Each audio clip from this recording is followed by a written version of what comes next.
Hello नमस्कार दोस्तों, मैं मुकेश आप सभी का स्वागत करता हूं एक बार फिर मेरे चैनल पे। तो दोस्तों आज एक बार फिर मैं आप लोगों के लिए लेके आया हूं मैथ की सीरीज़ का अगला वीडियो, जिसमें हम लोग पढ़ने वाले हैं वर्गमूल और घनमूल का सेकंड पार्ट, यानी कि square root and cube root का सेकंड पार्ट। ठीक है दोस्तों, तो आगे बढ़ने से पहले अगर आपने मेरे चैनल को सब्सक्राइब नहीं किया तो सब्सक्राइब जरूर करें, बेल आइकन दबाना मत भूलिए दोस्तों, वीडियो को लाइक करें और ज़्यादा से ज़्यादा वीडियो को शेयर करें। तो चलिए दोस्तों शुरू करते हैं। तो दोस्तों आज हम लोग पढ़ने वाले सेकंड पार्ट वर्गमूल और घनमूल का। तो उसमें देखो हम लोग घनमूल और वर्गमूल से जितने भी सवाल बन रहे हैं ना, वो कवर करेंगे, क्योंकि पिछले वीडियो में बहुत सारे सवाल थे वो छूट गए थे, इसीलिए मुझे सेकंड पार्ट लाना पड़ा। और देखो दोस्तों, आप है ना सवाल की जो भाषा है उस पर ध्यान देना कि वो बोल क्या रहा है। ठीक है दोस्तों, तो आपको आराम से समझ में आ जाएगा सवाल, कोई बड़ी बात नहीं है। ठीक है, और मैं वो सारे सवाल आपको करवा रहा हूँ जो एग्ज़ाम में कभी ना कभी आए हुए हैं। ठीक है दोस्तों, इसीलिए क्या है कि मेरे वीडियो जो है वो ज़्यादा से ज़्यादा आ रहे हैं। ठीक है दोस्तों, तो चलिए शुरू करते हैं। देखो पहला सवाल देखो आप, वह छोटी से छोटी संख्या जिसका गुणा हम 2 में करें तो वह पूर्ण घन बन जाती है। ठीक है, अब आप प्रैक्टिकली सोचो, 2 में गुणा करना है। ठीक है, तो 2 में सबसे छोटी संख्या तो है 0, 0 से करेंगे तो 0 आ जाएगा, है ना। तो इसका तो कोई मतलब नहीं है। 2 का गुणा 1 से करेंगे तो 2 आएगा। ठीक है, तो ये घन नहीं है। 2 का गुणा 2 से करेंगे तो 4 आएगा, ये वर्ग है। अगर यहाँ बोलता पूर्ण वर्ग बन जाती है तो ये आंसर हो जाता 2। ठीक है, अब करेंगे 2 का गुणा हम 3 से तो 6 आ रहा है, ये घन नहीं है। ठीक है, और 2 का गुणा आप 4 से कर रहे हैं तो हमारा आंसर आ रहा है 8, यानी कि 2 का गुणा अगर 4 से करें, ठीक है, तो आंसर क्या है, यहाँ पे 4 है, तो वो पूर्ण घन बन जाती है। क्योंकि देखो 8 क्या है, पूर्ण घन है। कैसे है भाई 8 पूर्ण घन? देखो 8 को मैं क्या लिख सकता हूँ, देखो 2 गुणा 2 गुणा 2, मतलब 3 का एक जोड़ा बनना चाहिए, सीधा सीधा ये समझ लो, वो घन है। ठीक है, नेक्स्ट देखो 0.016 में किस संख्या का हम लोग भाग दें जिससे कि वो पूर्ण घन संख्या हमको मिले। ठीक है, अब देखो पहले तो देखो 0.016 है, इसको लिखो ढंग से।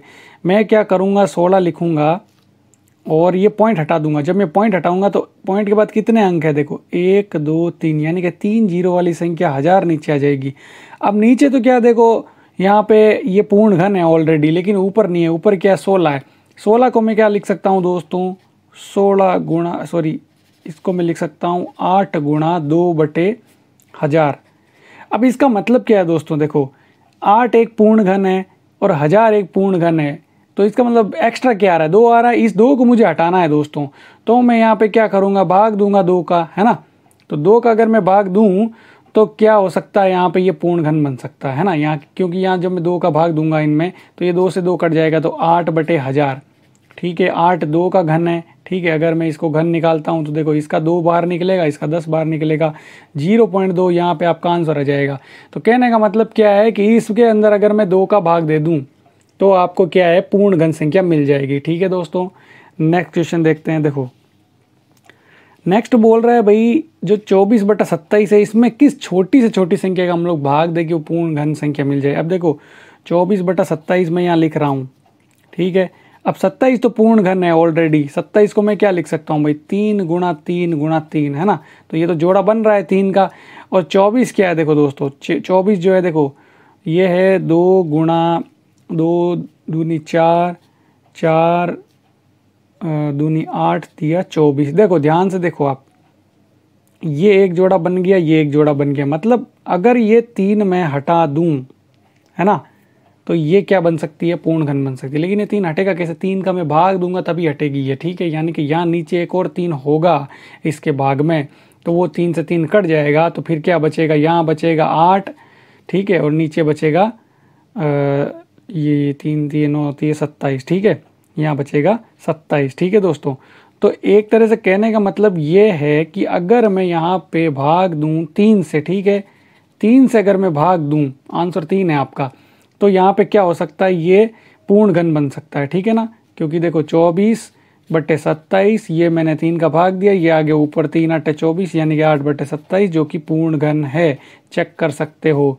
ठीक है, 8 का 2 बाहर निकलेगा और 27 का 3 बाहर निकलेगा। ये जो 3 लिख रहा हूँ ना, ये घन की वजह से लिख रहा हूँ, है ना। ये जो यहाँ पर भी मैंने जो लिखा ये घन की वजह से लिखा। ठीक है, 2/3 ये चिन्ह है कि भाई ये घन है। ठीक है, तो 2/3 आपका आंसर है। नेक्स्ट देखो दोस्तों, नेक्स्ट आप ध्यान से देखना, इसमें देखो क्या बोल रहा है कि जितनी पंक्तियां हैं उतने ही विद्यार्थी पंक्ति में खड़े हैं और उतने ही लड्डू प्रत्येक विद्यार्थी को दिए जाएंगे। ठीक है, तो देखो सीधा सीधा मतलब मैं ये बोलूँ आपको कि कितनी पंक्तियां, सपोज करो कि ये एक पंक्ति, ये दो पंक्ति, ये तीन, ये चार। ठीक है, ये चार पंक्ति, तो सब में खड़े भी कितने हैं, ये चार चार, है ना, ऐसे ये इस तरह से चार चार खड़े हैं। ठीक है, अब इनको उतने ही लड्डू दिए जाने हैं सबको। ठीक है, तो सबको चार चार, ये इनको लड्डू भी उतने ही मिलेंगे, जितने खड़े हैं उतनी पंक्तियां और उतने ही चार चार इनको लड्डू मिलेंगे। ठीक है, तो कहने का मतलब क्या है, देखो मैं यहाँ पे एक आपको समझाने के हिसाब से बता रहा था कि देखो अगर मैं मानता हूँ कि x पंक्तियाँ हैं, ठीक है, ये पंक्ति है, ठीक है, और x ही विद्यार्थी है। ठीक है, ये विद्यार्थी हो गए, क्योंकि बराबर है ना, ये बोल रहा है कि जितनी पंक्तियां उतने विद्यार्थी है, तो ये x हुआ तो ये भी x होगा। ठीक है, और उतने ही लड्डू, तो लड्डू की संख्या भी क्या है, वो भी x है। तो तीनों को जब मैं गुणा करूंगा तो क्या आएगा, x का क्यूब आएगा। ठीक है ना, ये किसके बराबर है, ये है 1728 के बराबर। ठीक है दोस्तों, तो इस तरह से क्या हो गया कि x का जो क्यूब आ रहा है वो कितना आ रहा है आपका, वो आ रहा है 1728। ठीक है, हमको क्या निकालना, हमको तो x निकालना है। तो देखो ये जब क्यूब इधर से हटेगा तो इसकी पावर हो जाएगी 1/3। ठीक है ना, 1/3 लिखो या ऐसे लिखो, एक ही बात है। अब देखो दोस्तों, ये जो 1728 है, ठीक है, तो इसके आप इसको जब तोड़ोगे आप तो ये ऐसे बनेगा 12 गुणा 12 गुणा 12। ठीक है, आप करके देख लेना। तो ये तीन जोड़ों में से एक ही बार निकलेगा, यानी कि 12। इसका मतलब क्या है, इसका मतलब ये है कि 12 ही पंक्तियां थी और हर पंक्ति में 12 विद्यार्थी खड़े थे और हर विद्यार्थी को 12-12 लड्डू मिले। ठीक है दोस्तों, क्योंकि ये बोल क्या रहा है कि जितनी पंक्तियां हैं उतने ही विद्यार्थी है और उतने ही लड्डू हर विद्यार्थी को मिले। ठीक है दोस्तों, तो दोस्तों देखो घनमूल से जितने भी सवाल बन रहे थे वो तो हमने कर लिए। ठीक है, भाषा से रिलेटेड है ना, लैंग्वेज वाले सवाल जिसमें थोड़ा सा कभी कभी हमको भाषा समझ में नहीं आती है सवाल की, तो वो घनमूल से जितने भी बन रहे थे जो भी एग्जाम में आते वो तो हमने कर लिए। अब हम लोग करते वर्गमूल वाले। ठीक है, अब देखो इसमें क्या है, देखो ध्यान से देखना, मैं हम लोग को थोड़ा बता रहा हूँ। देखो ये यहाँ पे पहले हमको अंदर इसको सोल्व करना पड़ेगा। कैसे सोल्व करेंगे भाई, यहाँ पे इसके नीचे एक मान लो आप और इन दोनों का जो एलसीएम आएगा 216 आएगा। ठीक है, फिर जहाँ भी एक होता है ना तो डायरेक्ट इनका तिरछा गुणा कर दिया करो। तो 216 एकम 216 माइनस 91 और ये घनमूल है यहाँ पे। ठीक है, तो हम लोग क्या करेंगे, यहाँ माइनस करेंगे। देखो 6 में से 1 गए 5। ठीक है, और यहाँ 1 में से 9 नहीं जाएगा तो 11 में से 9 गए 2। ठीक है, और यहाँ पे ऑलरेडी यहाँ 1 ही बचेगा और नीचे 216। ठीक है ना, ये दोनों है अंदर। ठीक है ना, ये घनमूल के अंदर। तो मुझे पता है कि भाई 125 को मैं क्या लिख सकता हूँ, 5 गुणा 5 गुणा 5, और 216 को मैं लिख सकता हूँ 6 गुणा 6 गुणा 6, यानी कि 5/6 मेरा आंसर है। क्योंकि यहाँ एक 3 का जोड़ा बन रहा है, ये 3 का, क्योंकि ये घनमूल बोल रहा है कि 3 के जोड़े में से एक बार निकलेगा। ठीक है, नेक्स्ट क्वेश्चन देखो, यहाँ पर भी क्या है दोस्तों, देखो यहाँ पर दोस्तों वर्गमूल निकालना है ना, घनमूल वाला तो वो था, ये वर्गमूल निकालना। देखो यहाँ पे क्या करेंगे हम लोग, यहाँ पर भी वही करना है। नीचे एक मान लो, ये पूरा अंदर है ना, ये पूरा यहाँ तक बना हुआ है। ठीक है, तो देखो मैं इनका एलसीएम 169 लूँगा और यहाँ एक है तो डायरेक्ट मैंने क्या बोला, गुणा हो जाएगा 169 प्लस 27। ठीक है, और इधर क्या है, देखो इधर भी एक मान लो तो इधर आ जाएगा 13। ठीक है, तो 13 एकम 13, 13 प्लस x। ठीक है, इस तरह से। तो देखो ये तो हो जाएगी 196। ठीक है, 196 कितने हो जाएंगे, 196 हो जाएंगे ये, और नीचे 169 और इधर हो जाएगा 13 प्लस x/13। ठीक है दोस्तों, अब आगे थोड़ा मैं आपको बता देता हूँ आगे इसमें क्या करना है हम लोग। देखो इसका बाहर निकलेगा 14, क्योंकि ये 14 का स्क्वायर है और नीचे 13 का स्क्वायर है, इक्वल टू 13 प्लस x/13। ठीक है, तो ये 13 से 13 कट जाता है। जब भी इस तरह से कंडीशन आमने सामने हो ना, इक्वल में, बीच में इक्वल होना जरूरी है। ठीक है, तो क्या आया भाई, 14 बराबर 13 प्लस x। मुझे तो x निकालना है, तो 13 को मैं इधर भेजूंगा तो 14 माइनस 13, यानी कि x का मान आपका आ गया 1। ठीक है दोस्तों, नेक्स्ट क्वेश्चन देखो, बहुत ही इजी क्वेश्चन है, कुछ भी नहीं है। a की जगह 4 लिख दो, b की जगह 6 लिख दो और कुछ नहीं करना यहाँ पे। ठीक है, तो देखो a की जगह मैं लिख रहा हूँ 4/4 अंडर रूट, देखो 4 गुणा में ना बी स्क्वायर, बी मतलब 6 का स्क्वायर, ठीक है, 6 का स्क्वायर माइनस ए स्क्वायर मतलब 4 का स्क्वायर, ठीक है। अब देखो ये 4 से 4 कट गया बाहर तो 1 आ गया, तो 1 लिखो भले मत लिखो कोई फ़र्क नहीं पड़ता, ठीक है। तो आप डायरेक्ट लिख दो या फिर चाहो तो एक बार लिख दो 1 गुणा। अब देखो 4 × 36 है, ठीक है। यहाँ पे क्या है, देखो 4 × 36 क्योंकि 6 का स्क्वायर है और -16, ठीक है। अब बाहर 1 आप हटा सकते हो, देखो 4 छक्के 24 हासिल की 2, 4 × 12 2 14, 144 - 16, ठीक है। तो इसको जब हम लोग सॉल्व करेंगे तो देखो यहाँ से 10 कम करेंगे तो 134, और 134 में से अगर मैं करूँगा तो 128, ठीक है दोस्तों। इसको मैं क्या लिख सकता हूँ, 128 को मैं लिख सकता हूँ 64 × 2, यानी कि देखो 64 का तो बाहर आ जाएगा 8 और √2, ये इसका आंसर है, ठीक है दोस्तों। आई होप आपको समझ में आया होगा। नेक्स्ट देखो, ये बोल रहा है कि जहाँ भी ये लिखा है ना उसका मतलब 44, अब यहाँ पे पॉइंट पे लिखा हुआ है, तो देखो मैं इसको कैसे सोल्व करूँगा। देखो ध्यान से देखना, बहुत ही इंपॉर्टेंट क्वेश्चन है, और ये एग्ज़ाम में बैंकिंग वालों में बहुत सारे इस टाइप के क्वेश्चन पूछे जाते हैं, ठीक है। देखो आपको अगर ना पॉइंट हटाते रहना है। देखो मैं 1936 लिखूंगा और नीचे देखो पॉइंट हटाऊंगा, पॉइंट के बाद 2 संख्या नीचे आ जाएगा 100 प्लस, आगे वाले में भी मैं क्या करूंगा, यही काम करूंगा, 1936 लिखूंगा और नीचे देखो पॉइंट के बाद कितने 1 2 3 4 मतलब 4 जीरो वाली संख्या, ठीक है। प्लस यहाँ पे देखो यहाँ पर भी 1936 लिखना आपको, ठीक है।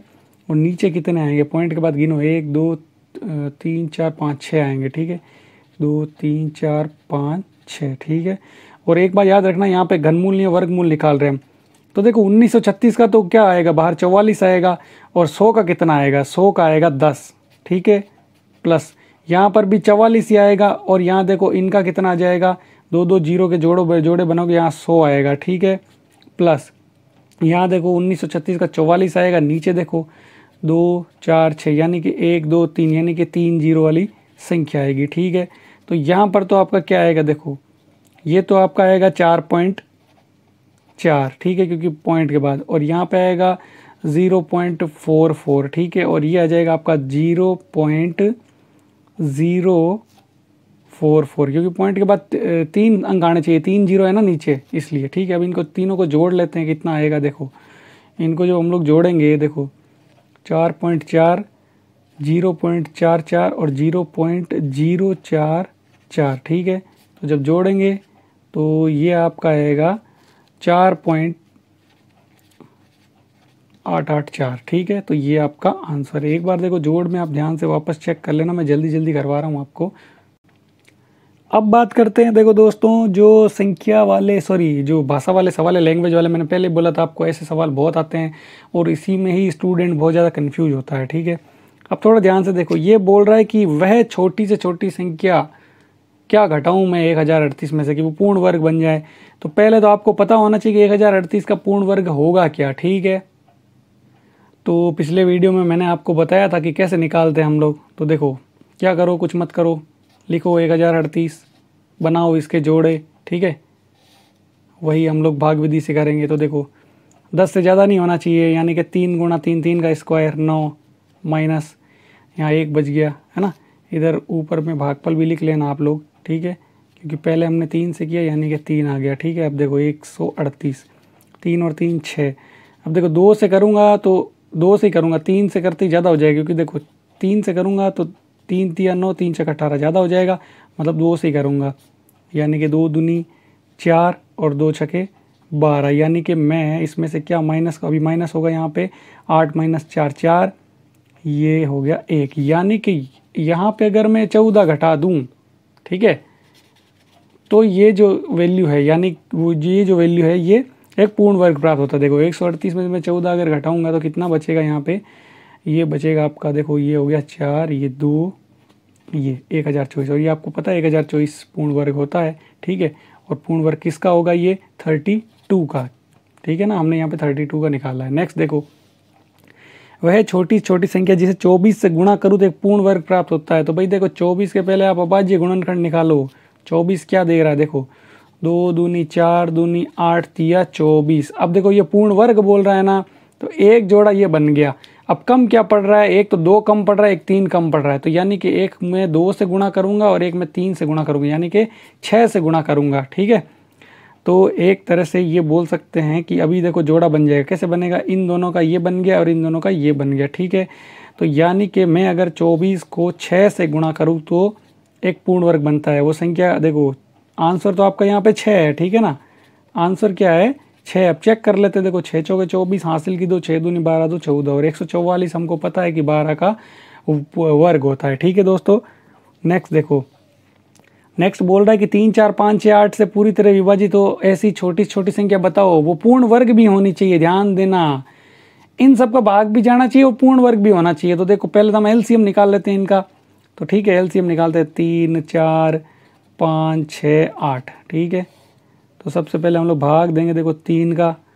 ठीक है, 2 का देते हैं पहले, 2 का। 2 का देंगे तो देखो ये 3, ये आपके आ गया यहाँ 2, ये आ गया 5। ठीक है, ये तो 5 ही रहेगा, ये 2 3 6 2 चौके 8। फिर 2 का दे देते हैं 3 1 5 3 2, फिर 2 का चला जाएगा यहाँ पे।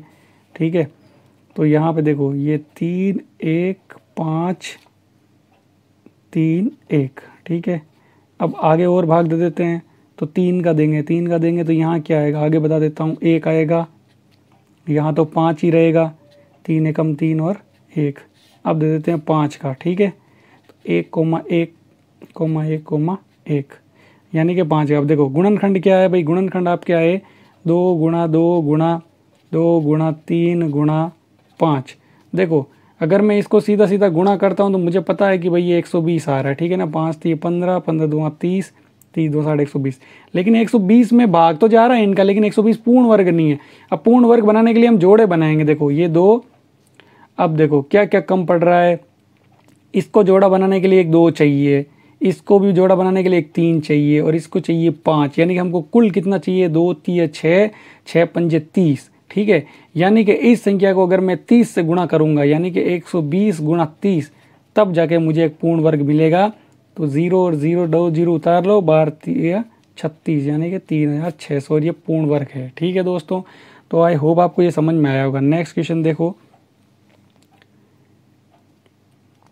नेक्स्ट क्वेश्चन में क्या करेंगे, देखो बगीचे में पेड़ों की कतारें हैं। ठीक है, ये इस तरह से सपोज कर लो। ठीक है, ये, और प्रत्येक कतार में उतने ही पेड़ लगे हैं, मतलब जितनी कतारें हैं उतने पेड़ लगे हैं, यानी कि ये समझ लो कि वर्ग है एक तरह से। ठीक है, सपोज कर लो भाई 1 2 3 4 5 5 लाइनें हैं और सब में क्या है 5 5 ही पेड़ लगे हैं, ये वाला 1 2 3 4 5 इस तरह से। ठीक है, जैसे एक पेड़ यहाँ हो गया, एक यहाँ हो गया, इस तरह से। ठीक है, अब ये बोल रहा है कि प्रत्येक कतार में पेड़ों की संख्या कितनी है, मतलब इस एक कतार में अगर मैं निकालूं तो पेड़ों की संख्या कितनी है। तो पहले मैं देखूंगा कि पेड़ों की संख्या मैंने मान ली x। ठीक है, पेड़ों की संख्या जो है वो है x। ठीक है, और प्रत्येक कतार में पेड़ कितने हैं, प्रत्येक कतार में जो पेड़ हैं वो कितने हैं, वो भी x है। ठीक है, तो इन दोनों का जो गुणा है वो कितना आ रहा है 7225 के बराबर आ रहा है, यानी कि x स्क्वायर बराबर 7225। ठीक है, तो इसका आप निकाल के देख लेना, मैं आपको डायरेक्ट ही बता देता हूँ। सॉरी, मुझे तो x निकालना है √7225। ये दोस्तों जो है ये 85 का क्या है स्क्वायर है, यानी कि 85 × 85। ठीक है, करके देख लेना आप। और जो मैंने आपको पिछले वीडियो में जो विधि बताई थी उससे निकाल के भी आप देख सकते हो, यानी कि हर कतार में 85 यानी कि 85 पौधे हैं। ठीक है, क्योंकि यही पूछा है। ठीक है दोस्तों, तो आज के लिए इतना ही काफ़ी है। और इसी के साथ देखो दोस्तों, ये जो आपका वर्गमूल और घनमूल है ना, इससे जितने भी सवाल बनते थे वो मैंने आपको कंप्लीट करवा दिए हैं। आई होप दोस्तों आपको समझ में आया होगा। नहीं समझ में आया तो आप कमेंट बॉक्स में कमेंट करके मुझे बता सकते हैं। ठीक है दोस्तों, और दोस्तों सपोर्ट करें मुझे, ज़्यादा से ज़्यादा वीडियो को शेयर करें ज़्यादा से ज़्यादा। ठीक है, अगर ये वीडियो फेसबुक पे देख रहे हैं तो मेरे फेसबुक पेज KGS Zone को लाइक करें, और मुझे इंस्टाग्राम पे देख रहे हैं तो इंस्टाग्राम पे KGS Zone पेज को लाइक करें। और अगर ये आप यूट्यूब पे देख रहे हैं तो मेरे चैनल को सब्सक्राइब करें, बेल आइकन दबाना मत भूलिए दोस्तों। वीडियो को लाइक करें और ज़्यादा से ज़्यादा शेयर करें। तो मिलते हैं नेक्स्ट वीडियो में, तब तक के लिए बाय बाय। जय हिंद, जय भारत, वंदे मातरम।